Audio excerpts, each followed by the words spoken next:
if they're 27 years old, they can receive supplemental chafee support through the supplemental chafee funding through September 30th of this year. And I know you're probably saying, Ms. Candace, it's July 20th and y'all ain't said nothing yet. And I'm going to get to that because there's a reason behind it.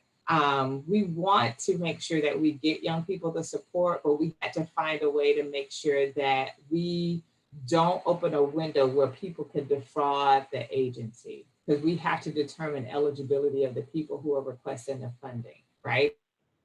So we have to, and this says that we can help people up to age 27. That was a lot of young people to look at. In fact, it would have been 3,000 young people, a little over 3,000 young people that fall into that category that would be between the ages of 23 and 27 in Georgia that could be eligible for this support. So we've been working feverishly to. That's not a typo. I'm sorry. That's 27. Up till until age 27. So they can't yet be 27. They can be 26. Yeah, they can't be 27 years old. Yeah. Yeah. And then it allows us to also use some flexibility on the ETV dollars. So for the ETV dollars, it allows us to use ETV to pay for or cover things outside of the cost of attendance. But remember, we only got 1.5 mil. And on average, we have about 320 youth that are ETV students every year. So when we divided that up, that roughly ended up being about $4,000 per student. We said, how about we just give that to the students to add that to the 5,000 ETV to make it that they're eligible for $9,000 in ETV for this upcoming academic year. So instead of 5, they'll be eligible for 9. And then we'll use the ETV funds to cover the stipends that usually would have stopped when a young person was 23. So we'll be providing stipends until September of next year to young people who are ETV students, utilizing those additional ETV dollars through age 26. All right, so the legislation increased the maximum amount of ETV to $12,000.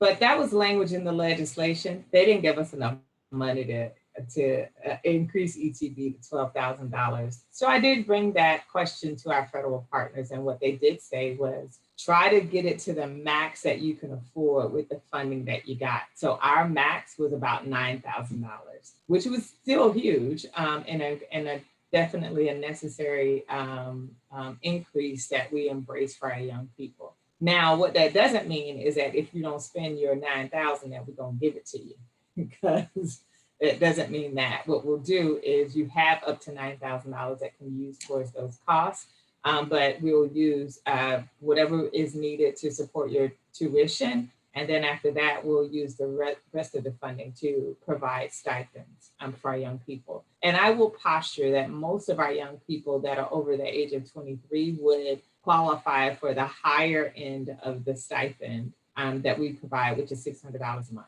for our ETV students. So you still get a win. All right. So I wanted to provide a transparent overlay of the way that we distributed the funding, and then who are the partners that are going to be supporting us in those efforts. So the first part of funding that the way we allocated it was based on what our young people told us was where the needs were and what they felt like was most important for us to provide supply. So that was, they said, we want cash in our hands. So the larger pot of money is the direct cash assistance. We want to make sure that young people get to where the money resides. And then the other thing would be housing retention and housing startup costs. Now, those won't be direct cash to the young person. Those will be vendor payments. And I'll explain that in a little bit. We're also supporting one of our local homeless shelters, Covenant House, with not just providing supports to young people with lived foster care experience that are at their placement, but also securing bed space specifically for former foster youth who experience homelessness and need somewhere to go. So they'll be able to use this funding to support all of the wraparound services for that young person. And they have a long-term program that lasts up to 6 months. So they can use that funding. They'll also be able to support the young person with transitioning into housing and all of these other supports that we are providing. They can actually provide it to the young person that's on their campus, right? So we partner with Covenant House to do that.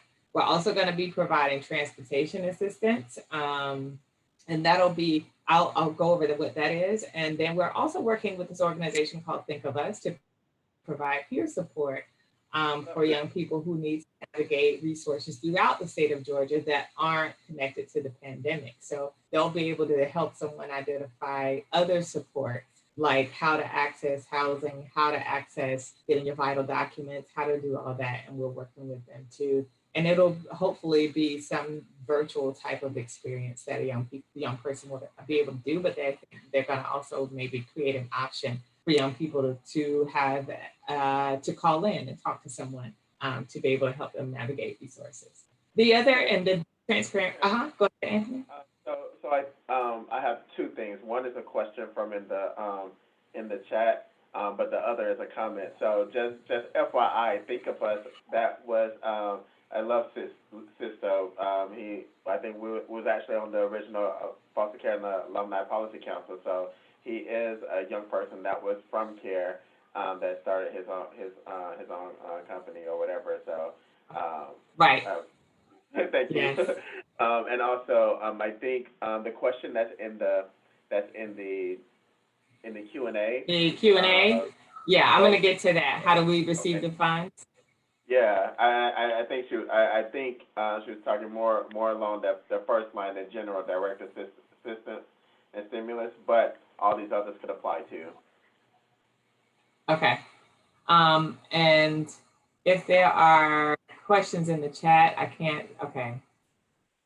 Okay, you can see the question. How do we receive the question? Okay, so I'm going to get to that in just a second. So we've worked with these partners over here on the left to help us facilitate this funding. Why? Because it was too much for us to process as a state agency. Because of we had about 10,000 young people that are eligible for these supports, not including the young people that will turn 18 throughout the year, or those who are turning 21 and aging out of care that would be eligible to get this supports to help them transition on their own, right? So before even looking at that, we had about 10,000 young people that would be eligible thereabouts for this funding, right? And that was a massive undertaking that our organization recognized that we needed our partners to help us with. So we tapped partners that we already have been working with to help process certain things like payment processing. Some of our partners like Youth Empowerment Support Services who already provide housing supports to young people utilizing HUD dollars. So, and the beautiful thing about that is the young person can access our resources, but then that partner will also utilize some of their other resources to also provide additional support to the young person longer than what our services will allow. So, and they can also provide some wraparound case management services as a result of the housing supports that they provide through their other initiatives. So it just made sense to us to connect with someone who's already doing housing so that they can help a young person even more than beyond what our supports provide, right? And they've already established some housing relationships with existing partners as well. All right, so I want to break down the different categories of support before I get to how you'll access them, if that's okay. So I'm going to get to your question about how do you receive the funding, because that's what's in development and that's what's been taking us so long, right? So the general direct cash assistance will be paid directly to the young person utilizing one of these different methods here. They could either do it direct cash assistance, Venmo, PayPal, Zelle. If a young person does not have an account, we've worked with Truist Bank, and they've provided us a link directly to their site for a money account application that young people will be able to create a new account if they have like they don't have a good banking history, they've never had a banking account, or they need to reestablish a banking relationship with a financial institution, Truist Bank will allow these young people to create an account to then request the funding. And once they do, the funding that they request will be deposited for young people. It will be deposited into that account. But if they don't have that, we still can provide, and we are going to allow young people to request like a gift card or a money transfer to MoneyGram, or I think, I forget the other one. But the partner will work with the young person to identify what's the best method of them receiving it, and they'll have to identify that in their application. Young people who are non-parents will receive a one-time payment of $400, and those who are parents will get a one-time payment of $750. And that's for the direct cash assistance. With that, that was the max that we could do, number of young people that are eligible for the support, to be able to allow everybody an opportunity to get it if they are eligible. The request for this, as you see in the red, will be submitted online. That's the part what we're doing. I know I said I'd do that later, but I think I need to go ahead and address that now. We're developing a database that will be a one-stop shop for young people to go and apply for this, all of the funds, all of the supports, housing, general direct cash assistance, and transportation assistance. They'll go through that. What we're building is a application database or portal where young people will submit their application electronically. They can sign it electronically. They'll have to create a login and account so they can go back in and track their application to see if they've been approved, where it is in the application process flow. And then if one of the vendors wants to communicate with the young person, they'll do it through that application portal. It will also allow us to electronically determine eligibility. And what we're doing is making it talk to our Shine system so that we don't have to have somebody to go manually look in Shines, which is the part that would take so much time. So we're interfacing with our Shine system, the record, to see if a young person is eligible. Why do we have to do that? Because only young people who are eligible for the fund should receive the funding, right? And so we have to do our diligence to make sure that they're eligible. Yes, Anthony? Yeah, so we have 3 questions that's pertaining to this. Well, actually 2 questions because you answered Naila's question. So yes. The first question, do these housing and transportation supports work with youth outside the metro area? Yes, it's for any young person in the state. Mm-hmm. And no matter where they live. Okay. I'm sorry? I think that you answered this this last question, but it states, how is eligibility determined for stimulus payment? Right. So we're working, our internal people are building this database. So they are developing it to where it would talk to Shines. The reason why we wanted that was to create a better ease of process. So someone's application isn't hanging in the balance, like it'll happen on the back end. So we don't have to touch it. The only reason why we would have to touch an application is if information that the applicant puts in doesn't match with the Shines information. The information that we'll be utilizing to determine eligibility will be their date of birth and social security number. So if it's what was in Shines and it's still the same, that's what will be used to match their eligibility determination. And what we'll be looking at is, did they spend time in foster care after age 14? Did they spend at least 6 months in foster care? They have to be at least 18 years old at the time they apply for the funds though, right? Because they do have to sign the application and sign affirmation statements and an affidavit on the application. There is something that we do have a clause on that application that says, telling people about fraudulent and, providing fraudulent information, and the laws relative to that. And you may say, Ms. Candis, why? Because people are defrauding. And so we have to make sure that we put that in there. Why? Because of what I don't want to happen is someone to try and access these funds and it takes funding away from someone who is eligible. We don't want people to do that. And so that's why we're trying to build this system so that we can have the electronic determination of eligibility. Now, you may say, well, Ms. Candis, what if your system don't pick it up? What if I did it right and it just doesn't do it? So we'll have a process for that too. If it doesn't check out and we can't find the information, and we have it to where the database will indicate that it couldn't be located, and someone will have to manually go in, and we'll have staff that will manually go into the Shine system and look in those areas to determine if you're eligible. And then they'll hit the correct indicator button to say that you're eligible. Once all of that happens, which should be within a matter of minutes if you're eligible, then we are going to we're requesting all the applicants to upload an ID, right? Because why? Because we need to make sure it's you that's applying. So they'll have to, and we're allowing for different forms of ID. Such as a driver's license, it could be a work ID, it could be a school ID, but both of those have to have your name and picture. It could be birth certificate, or if for someone who is here and is not a U.S. citizen, but has their credentials to be in the country legally, they can upload those documents as well. And we'll have staff who will be looking at the ID to make sure that it matches. And then once that goes through that process, it'll go to the service provider for processing, payment processing.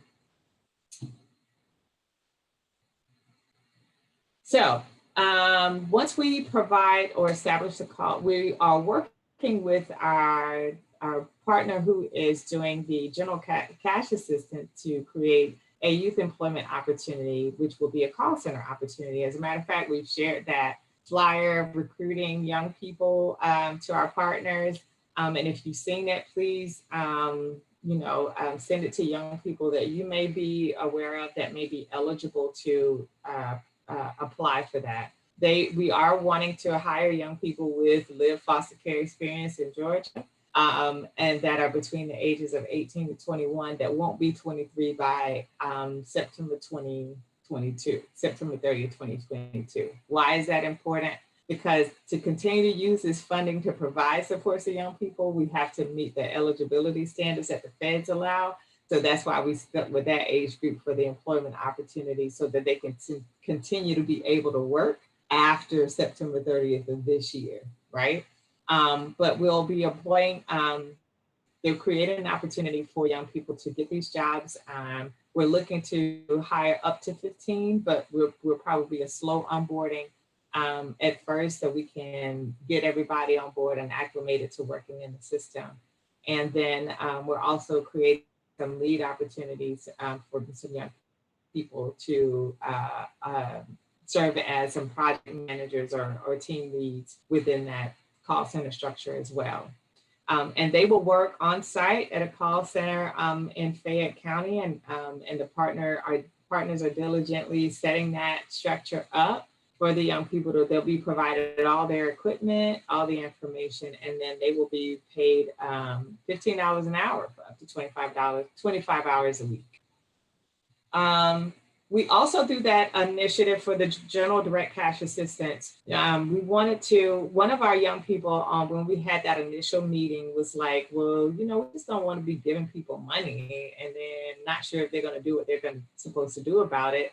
And I said, okay, I hear you. So what if we offered opportunities for young people to learn with this funding and provide them incentives for learning? And they said, yeah, we like that idea. So throughout this initiative, we created opportunities for young people to get additional cash assistance just for participating in trainings and learning to build protective factors to prevent young people from experiencing homelessness and hardships.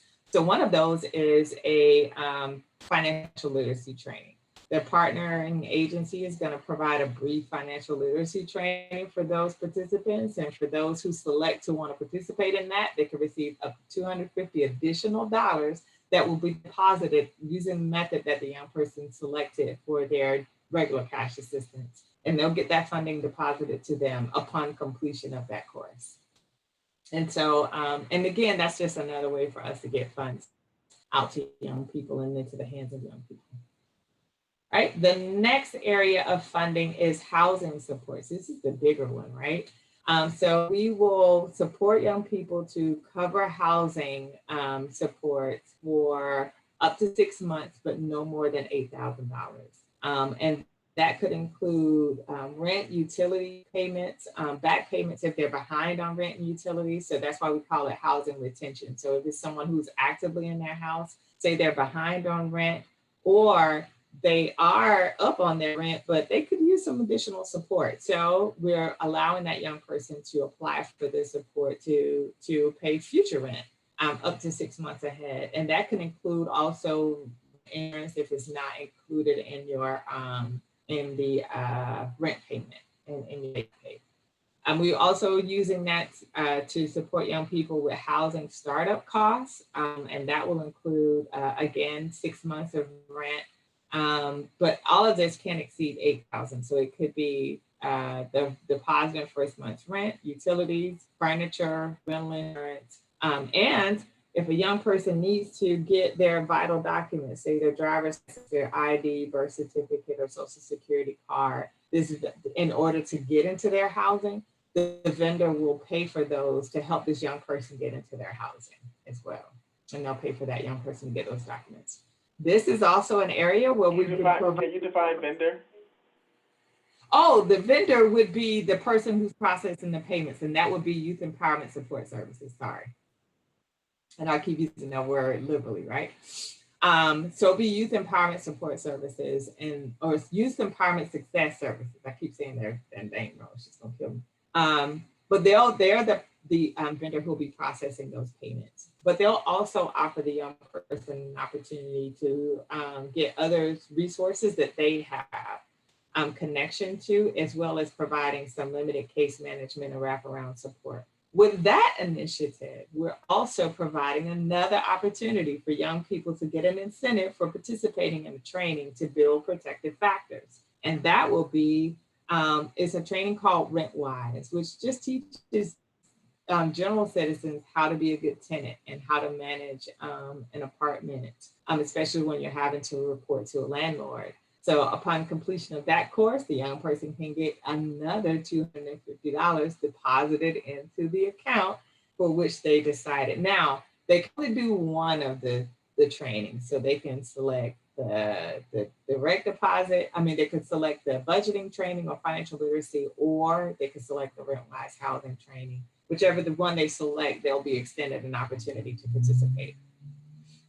That vendor is also going to be providing a youth employment opportunity as well.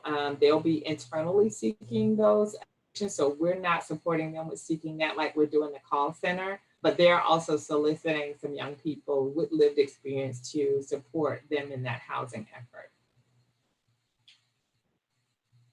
So we don't know, Monty, how long the training courses are. I know RentWise, I think it may be several hours long, but they'll explain that to the young person and provide them content on the length of the training. I do think that the financial literacy course won't be a lengthy course and probably would be done in one session.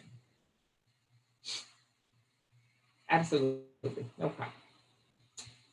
So the homelessness intervention, again, we're supporting Covenant House, Georgia, to support young people that may experience homelessness throughout the pandemic or thereafter and need emergency housing assistance, but don't have anywhere to go in the meantime. So we're partnering with them to use some funds to help young people who may be on their campus that are also eligible for ILP support. And with that, they'll have the discretion to also utilize their thing to provide employment readiness, life skills training, supporting the young person with those vital documents, providing clothing and toiletry, providing a stipend for the young people that are on their campus, purchasing electronic equipment, supporting transportation costs. And then also, just like in the housing support, instead of sending the young person to the database to apply for housing, they can use the funds that we provided them to provide the housing startup costs for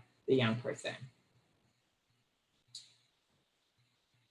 All right. And then the next area of support is transportation assistance.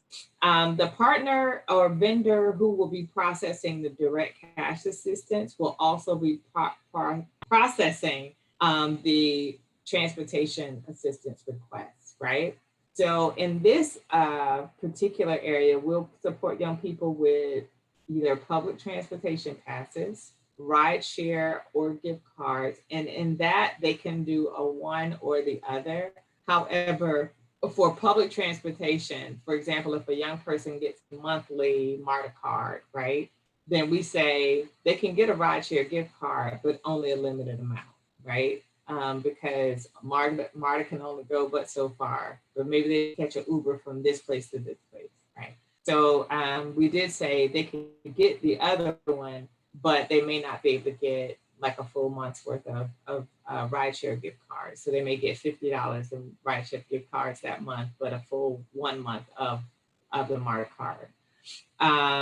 We said gas cards, but what it would be would more than likely be a gift card or a of some sort to support the young person with purchasing gas if they need that. Driver's license fees, if a young person needs support with getting their license. We'll also use this funding to support young people with vehicle repairs up to $2,500, but it will be paid directly to the person who will be repairing their vehicle, or purchase tour or assistance towards purchasing a vehicle up to $2,500, not to exceed that amount, and that'll also be paid directly to the place where they'll be purchasing the vehicle from. We'll also allow a young person to use this to request car insurance, and we can prepay that up to 6 months. Either way, the total amount of housing supports can exceed $4,000 per young person. Yes. Yeah. I was going to ask, can this be combined with their Opportunity Passport account? The match that they get from that? What we didn't want was the requirements for the Opportunity Passport to prevent them from having access. So it can be, if they can use Opportunity Passport and this to apply towards that. So if they match out there, they can use that plus get this. So it wouldn't necessarily be, they don't have to wait on Opportunity Passport to say you're eligible. They can get this and then they can turn around and get the Opportunity Passport. Okay. Does that make sense? Yeah, I mean, so it'll if they were smart, they'd use both. I'm just trying to put it out there. That's all. Yes, I appreciate you putting it out there. Yeah. Absolutely. The other thing that we're offering, remember I told you about the protective factors and offering opportunities for learning. For those young people who identify as parents or are young parents and get that additional incentive in the direct cash assistance as a result of them indicating, and they can't just say I'm a parent, they have to put the names of their children in that application too, right? We want to make sure that we are supporting young people and they have to sign something saying that the information that they gave us is accurate, right? But if they do, they can also get another opportunity to participate in a parent education training. That would be also a one-time, one-day course that the young person would complete, and upon verification of completion, they could get the $250 incentive. So they'll have 3 different opportunities to select from to get an incentive, and for whichever one they could get that $250. They can only do one of them, but if they do it, they can get the $250 for that. If we have young people that are, say, in our state from another state, we will support those young people that are in our state from another state, but we also are supporting our young people who are in another state. So if they're in another state where if we don't have access to them, we're going to make sure that we get the communication to the people who may have access to let those young people know that they can still apply for this fund. We're not limiting it to them physically being in Georgia. We will support them wherever they are. Now, that may mean that it may take some time, especially if they have a landlord and they're not used to Georgia systems or customs and that's those relationships. But it doesn't mean that we won't offer this young person the support, and they definitely can go ahead and get that direct cash assistance immediately. But we'll also support young people that are in our state from another state, and all we would have to do is get their foster care verification letter And then we'll reach out to the other state to just make sure they haven't received support in that state as well, so that we're not double dipping on young folks. All right. And I think that is it. Do we have, ETV. So the last thing is the education and training voucher. Again, remember I told you that we would temporarily increase the funds to $9,000 per academic year. That will be for this academic year that started on July 1st and ends on June 30th of 2022. We're covering that academic year period. If a young person is going to summer school, they have to be enrolled and begin attending school before June 30th for us to cover it with this funding. Because we do have to close out after that and make sure that we are applying all of the funds and resources to that academic year. We won't be able to start this $9,000 up again in July 1st of the next year. And you may say, Ms. Candis, but that says until September 30th, 2022. And you're right, but it ends on September 30th, 2022. And after that, we won't have the funds to support young people ongoing. And the $9,000 is for a whole year. And so we won't have the $9,000 to support them for another academic year. So this is limited to that one academic year. All right. So what we will do is allow for, right now we've been allowing the flexibility of the use of Chafee funds to support the stipend payment to young people, our ETV recipients. So right now they should still be able to get a stipend up to age 26 if they've not yet turned 27 through September of this year. And then they are also eligible for the extended ETV support or the additional ETV support. And then we're allowing the ETV funds to also cover stipends for young people for this year. Some of the allowances or flexibilities that we're allowing for ETV is to purchase laptops or other equipment. If a young person needs to purchase desk chairs and other items, supplies, tools for internet access, whatever the young person needs to use the funds for, they can use it for that. So instead of governing how you spend the money, we'll say, we'll pay your tuition, you'll get this stipend, and you can use your stipend for whatever you deem necessary. Make sense? Okay. One of the things that we are in the legislation, and we're aligning with the legislation on this, is for young people who may need to take a break. Say, I'm not going to school this semester. They could still be eligible for ETV. And they have to, however, complete an affidavit saying, I'm breaking this semester, but what's your plan to return? What's your plan to go back to school? What's your plan to re-enroll, so that we'll have that on record for the young person? So we're not saying that you don't have to, or you can't skip a semester, you can, but we want to just have something, a plan for you, because the other thing that we have to keep in the back of our minds is that you can only get ETV for 5 years. And this legislation did not waive that 5-year cap. So although you do have that flexibility to sit out a semester, we don't want you to set out too many consecutive semesters, because once you get ETV funds that year, it counts towards your 5-year use of funding, right? I don't care if you only go one semester, you don't get your funding goes to the next school year. It doesn't work that way. So, and that'll count towards your 5 years. So we want to make sure that young people are making the best decision, that's going to be most suitable and efficient for them, so that they don't incur unnecessary student debt because they skip too many consecutive semesters. All right. We also established some work groups that included some young people, and I won't go through that because I don't want to, I'm going to stop sharing because I think that's all the information I have to share my screen with. And I want to pause to see if we have any questions, Anthony, that may have been listed that I didn't get to. Are there any questions in the Q&A other than that one? I'm looking for anything on Facebook, but I do see that we have another question in the chat. from Naila. Okay. All right, She let me. asked if they do plan to skip a semester or break, could they use their funds for mental health supports like therapy?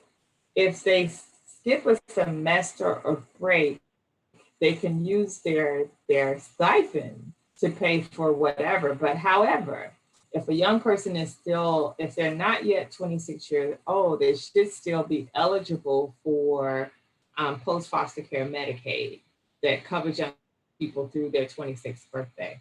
So we would encourage a young person to seek to reinstate if they have had their post foster care Medicaid lapse, to reinstate their post foster care Medicaid so that that could be paid for ongoing. And this will, you know, put more money in the pocket of the young person rather than having to use it to pay towards medical bills.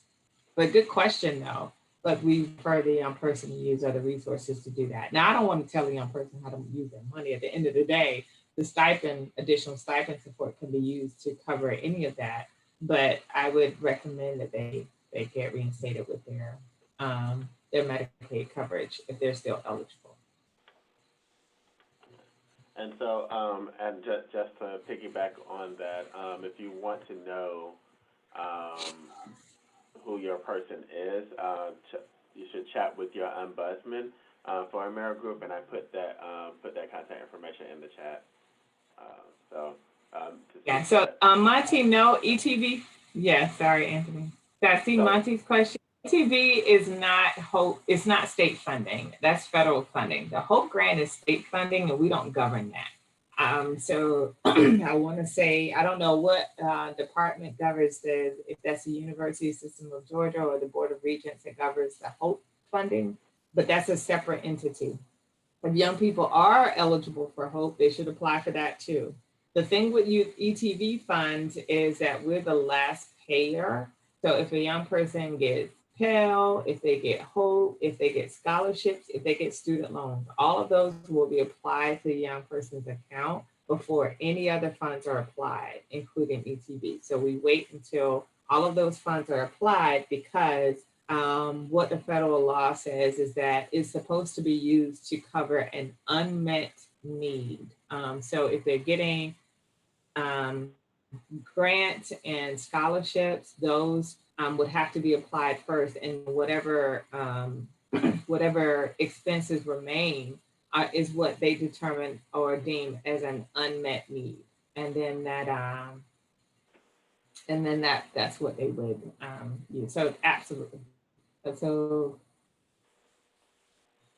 all right, all right. So good. Did I answer your question? I hope I answered the question. he said yeah, that is his real Okay, question. good. All right. This was good. I hope I provided some helpful information. So I'll tell you guys a little bit about the database that I mentioned to you before. So the database is still in development. We did have an initial hopeful go live date in July, but as technology does, we've experienced a couple of delays we're hopeful that we're able to burst through and maybe have something prayerfully go live in August. And that's what we're waiting on or working on. Our developers are actively developing the site, and we have testers who are testing the site development to make sure it functions the way that they developed it, so that once you guys start applying, we don't have any kinks in the system, and it could be a smooth process to process your requests. However, in the meantime, if you do have an immediate need that you can't wait on the pandemic relief funds to be available to address, you can reach out to your independent living specialist, and you can go to www.garyse-ilp.org. And you should be able to, you can go to the link that says find help near me. And that's where we'll help you identify who your independent living specialist is. If you don't know who they are, you can reach out to your specialist and go ahead and submit your request for immediate help if you're experiencing an immediate need, and they can go ahead and process that for you. so that you're not waiting in, in crisis for support.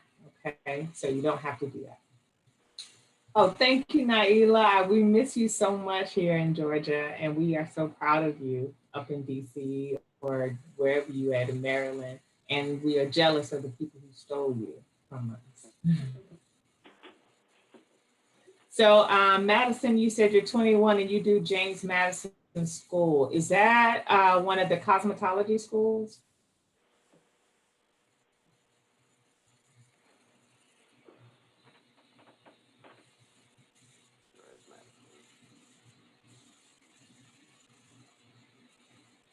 So I'm not sure. While you're waiting on providing that response, I'll just say that it's an online school. Is it a high school or college?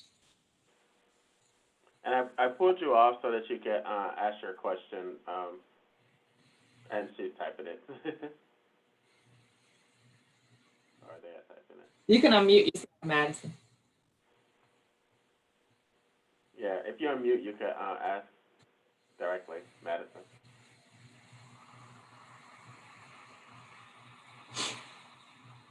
But I think to say no, ma'am. It's like online schooling and it's high school. Oh no, so ETV, the Education Training Voucher, doesn't pay for high school. It only pays for post-secondary school or higher learning institutions like college or technical school, things like that. So Education Training Voucher doesn't pay for high school. We have one in Q&A. I'm 26 in Georgia and I need some assistance with housing, transportation, and food. Who do I contact about getting the funding? So if you need it now, before we go live with the pandemic relief funds, you can again go to the website that I mentioned a moment ago and identify your independent living specialist. That will be the person who, if you look at the counties, search for the area that you lived when you were first in foster care. That would be the person that would cover your case, and then they can help with processing the payment or processing the support request based on what your needs are. If you can wait until the pandemic relief is available, we strongly encourage that. But if you can't, you can reach out to your specialist to help get you started. And again, you would go to that GeorgiaRise-ILP.org email that I think Ms. Calloway dropped in the chat. And you can go to that email, go to that website, and identify who your specialist is, and they can help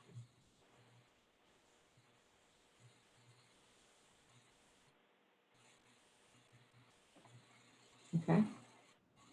All right. Yeah. And so like I said, all of this information, the recordings will be posted on our YouTube and our different social media. So you please go like and subscribe and all that good stuff that they say to do. Let's see. I'm looking at another question.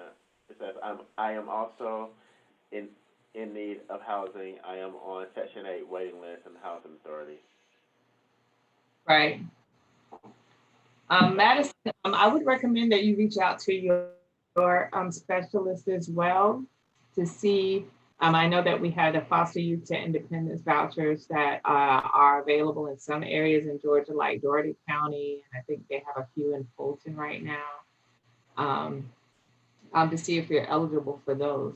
The key with housing, though, is that we have the housing supports available, but we also have to make sure that young people can keep. So we have to make sure that young people are making a good decision about not only the housing that they're selecting and going into, but can they maintain it on their own? We don't want young people to be house poor. And what I mean by that is if you get at the house and the only thing you can pay for it is the house. You can't buy food, you can't go to do things young people do, which it's hard because young people want to do things that their peers do. And I get it because I did too when I was young. And who don't? I still do now more. And we don't want you to live house poor. We don't want you to be so overwhelmed with bills and debt that it becomes emotionally taxing. So when you get into your housing, we have to make sure that you can keep the housing, that you can afford the housing, and that the housing isn't overwhelming to you. So the one thing that we have had discussions about, and I'll be transparent with you, Madison, is finding affordable housing for young people. I wish we had a magic wand to make housing affordable, but even with the Section 8 vouchers, helping young people identify housing that they can still, the voucher may only cover a certain portion. So then the young person being able to find and have income to maintain that housing afterwards. So just give you something to think about. And we also work with young people to create a budget to see what type of income do you have now? What are your housing costs, and can you afford this going forward? And that's the great thing about the agency, Youth Empowerment Success Services. They're big on that. And they keep stressing to me, Ms. Candis, now we want to make sure that, we're helping young people make good decisions about the housing that they're getting into so that they can sustain and maintain it. Look, apartments right now in Jonesboro can be $1,300 a month, right? That's a lot of money. And that's not even in downtown Atlanta. And that's a lot. And so we want to make sure that young people can get into things that they can keep.